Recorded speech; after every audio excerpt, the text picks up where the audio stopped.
और तुम्हारे पास यही एक रास्ता है वीना, जिस पर चलकर ना तुम अपनी जान बचा पाओगी बल्कि अपनी इज्जत, मान, मर्यादा सब कुछ हासिल कर पाओगी।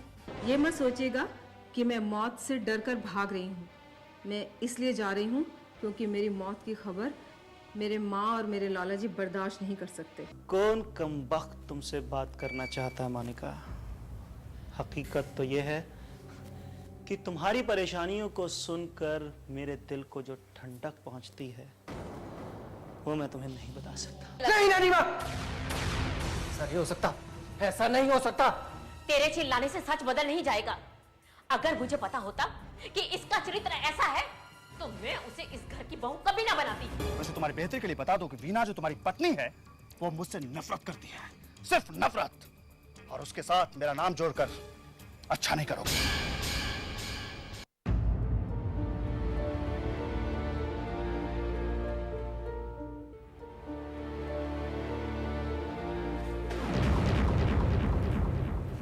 मैं यहाँ? किसका घर है ये? कौन मुझे यहाँ लेके आया?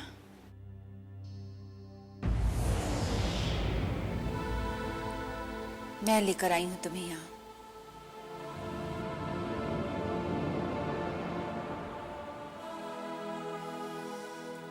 हैरान होने की कोई जरूरत नहीं। गलती से तुम मेरी गाड़ी से टकरा गई और बेहोश हो गई। मैं तुम्हें यहाँ ले आई। ये मेरा घर है। मेरा नाम स्नेहा वर्मा है और मैं पेशे से वकील हूँ। और कुछ जानना चाहती हो मेरे बारे में? तुम्हारा नाम क्या है?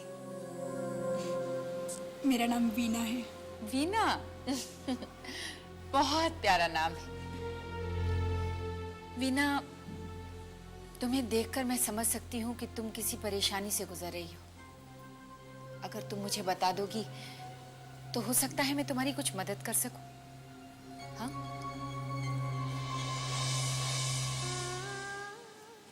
अरे अरे, तुम तो रोने लगी। अच्छा, नहीं बताना चाहती तो मत बताओ, लेकिन रो मत प्लीज। मैं रामदीन को कह देती हूँ, वो तुम्हें खाना दे देगा।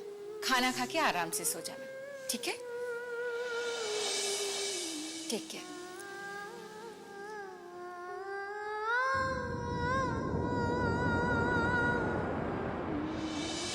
लेकिन माँ, ये तो गलत है ना। जिसके साथ मेरा कोई रिश्ता नहीं है उसके साथ भला मेरा रिश्ता क्यों जोड़ा जा रहा है? लेकिन बेटा, गलती तुम्हारी है ना। अगर तुम मीना से पहले मिलने की कोशिश नहीं करते तो तुम्हारा नाम उसके साथ नहीं जोड़ा जाता। माँ, मैं तो सिर्फ माफी मांगने के लिए गया था। लेकिन बेटा, ये तुम जानते हो, वीना जानती है, वो लोग नहीं जानते, क्योंकि उन्होंने तुम्हें बात करते देखा है, तुम्हारी बातें सुनी नहीं है। देखो बेटा, आज वीना घर छोड़कर चली गई है और उन्हें लगता है कि वो तुम्हारे साथ है। इसी बात की तो तकलीफ है मॉम। खैर, मेरी छोड़ो, लेकिन उस बेचारे के चरित्र पर शक क्यों? देखो बेटा, मेरी मानो तो तुम मीना के बारे में सोचना ही छोड़ दो। आहिस्ते आहिस्ते सब ठीक हो जाएगा। वैसे भी हमारे घर में कम मुसीबतें नहीं हैं। अलका को तो तुम देख ही रहे हो, वो तो इस कदर डर गई है कि अपने कमरे से बाहर ही नहीं निकलती।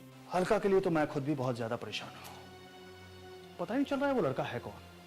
बस एक बार पता चल जाए ना मॉम, तो मैं उसका वो हासिल करूंगा कि वो जिंदगी भर किसी लड़की को परेशान करना तो दूर, किसी लड़की पर नजर उठाकर भी नहीं देखेगा। लेकिन बेटा, ये पता कैसे चलेगा कि वो लोग हैं कौन? एक ना एक दिन तो पता चल ही जाएगा मॉम। वैसे भी कहते हैं ना कि 100 दिन का चोर एक ना एक दिन पकड़ा ही जाता है। लेकिन मुझे शक है कि कहीं ये काम प्रकाश तो नहीं करवा रहा है। प्रकाश? नहीं, मैं नहीं मानती। पक्का यकीन तो मुझे भी नहीं है।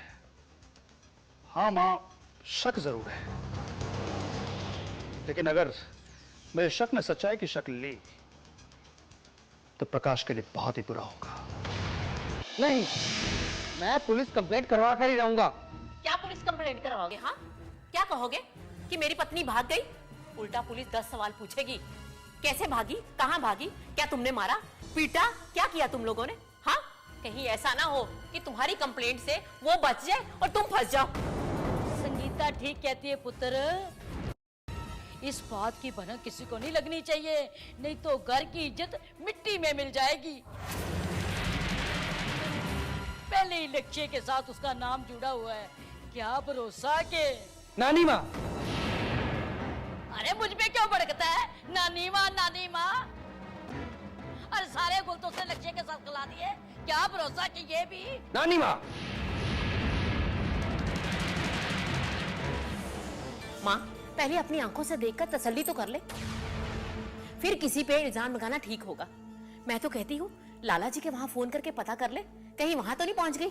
नहीं वो वहां नहीं होगी, क्योंकि अगर वो वहां होती तो लाला जी या सरदार जी उसे लेकर यहाँ पहुंच चुके होते।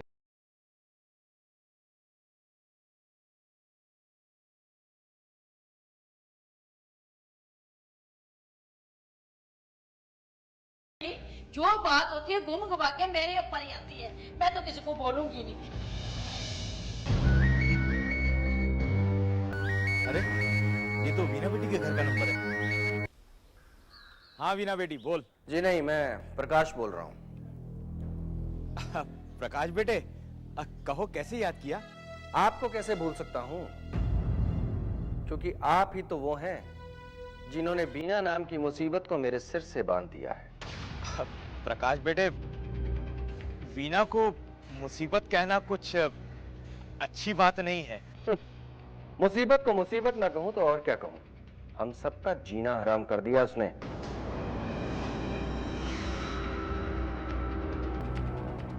अब बेटे तुम नसीब वाले हो कि तुम्हें वीना जैसी पत्नी मिली। हमने अपनी भोली भाली बेटी को तुम्हारे बारे में सब कुछ जानते हुए तुम्हारे साथ भेज दिया। ये तो तुम्हें पता ही है ना।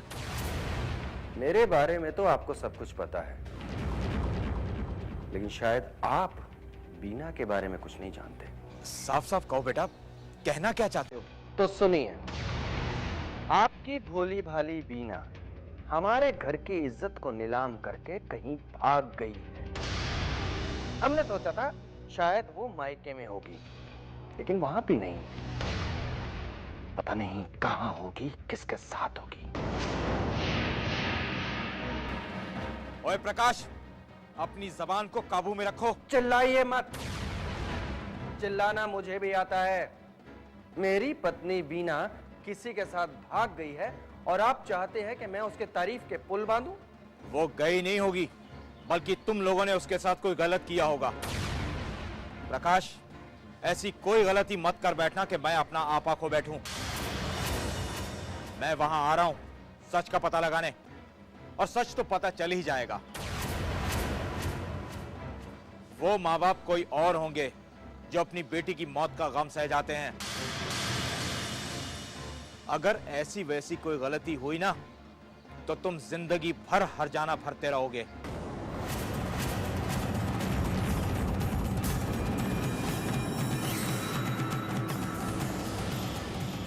कहां गई होगी? कहीं ऐसा तो नहीं कि उन लोगों ने वीना को भी अपनी पहली बहू की तरह? नहीं, ये नहीं हो सकता। क्या करूं, लाले को बताऊं? नहीं, वो अभी अभी हॉस्पिटल से आया है, वो ये खबर बर्दाश्त नहीं कर पाएगा। उसे बताना ठीक नहीं होगा। मैं अकेले ही जाऊंगा।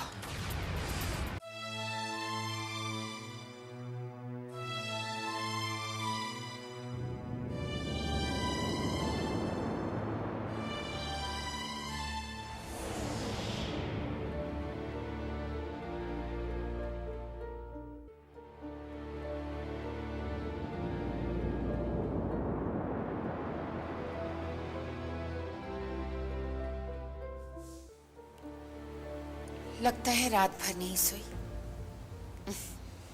कैसे सो पाती? भूखे पेट नींद नहीं आई होगी ना?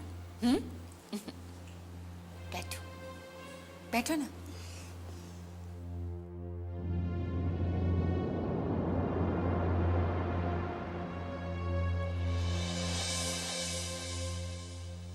देखो वीना, अपने दिल की बात बता दोगी तो दिल का बोझ हल्का हो जाएगा।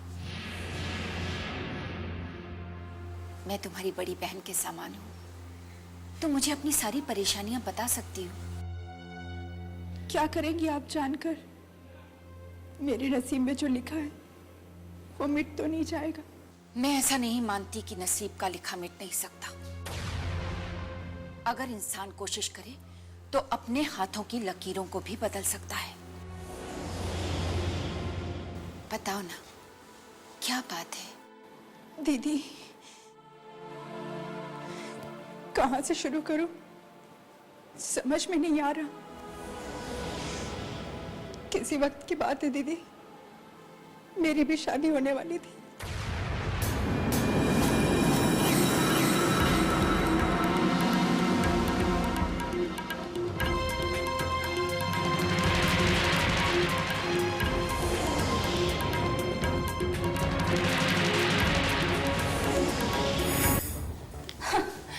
छोटे मोटे हादसे तो अक्सर हो जाया करते हैं, और छोटे मोटे हादसों में अगर किसी की जान चली जाए तो इसमें हमारा क्या कसूर है?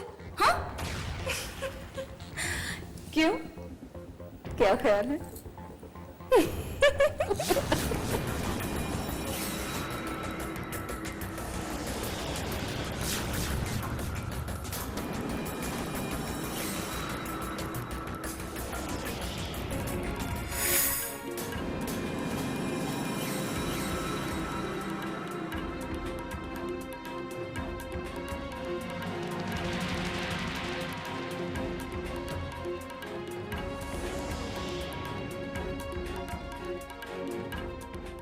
इसलिए मैं घर से निकल आई।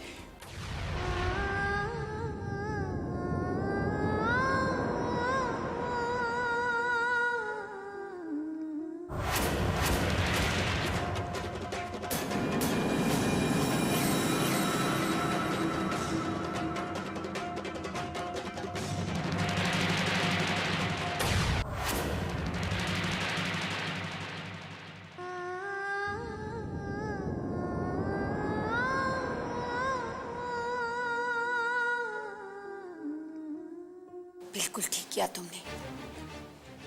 जिसने तुम्हें मारने तक की बात सोच ली, उसका क्या भरोसा। खैर, आप क्या सोचा है तुमने? क्या सोचूंगी दीदी, मेरी तो दुनिया ही वीरान हो गई। समझ में नहीं आता कहाँ जाऊं। अगर लाला जी के पास जाऊंगी तो वो मेरी ये हालत बर्दाश्त नहीं कर पाएंगे दीदी। अगर मेरी बात मानो, अगर तुम चाहो तो मेरे घर में रह सकती हो, मेरी छोटी बहन बनकर। और यहाँ रहकर तुम अपने हक की लड़ाई भी लड़ सकती हो। मैं कुछ समझी नहीं दीदी। इसमें समझना क्या है? जिस घर से तुम आई हो, उस घर की हर चीज और हर रिश्ते पर तुम्हारा भी उतना ही हक है जितना कि उन लोगों का। लेकिन उन्होंने तुम्हें इतना सताया कि तुम्हें वो सब छोड़कर आना पड़ा। क्या तुम अपना हक वापस पाना नहीं चाहोगी? दीदी, जहां तक बात दौलत की है तो मुझे दौलत का कोई लालच नहीं।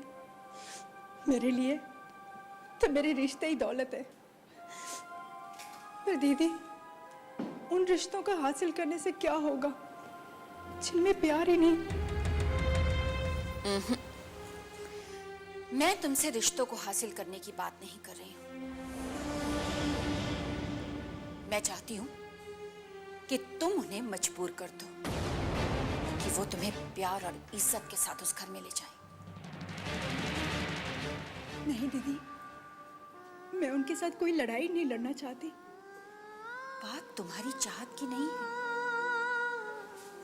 ये लड़ाई तुम लड़ोगी समाज और देश की उन तमाम लड़कियों के लिए जो अपने बाबुल का आंगन छोड़कर एक दूसरे घर में जाती हैं, उस घर को बनाने और सजाने के लिए अपना तन मन सब कुछ कुर्बान कर लेती हैं।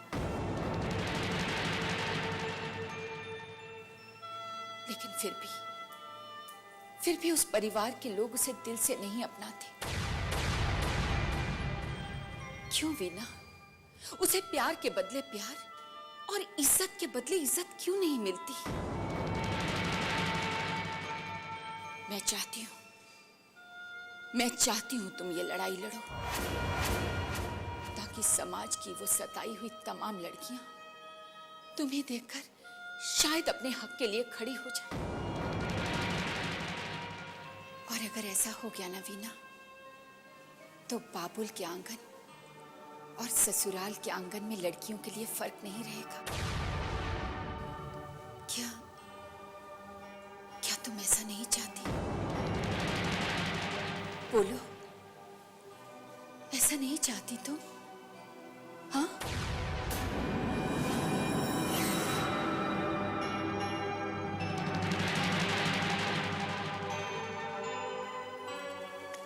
Good, very good. तो इस लड़ाई के लिए तैयार हो जाओ। और याद रखना, जो इंसान सच्चाई के रास्ते पर चलता है, भगवान भी उसका साथ देते हैं।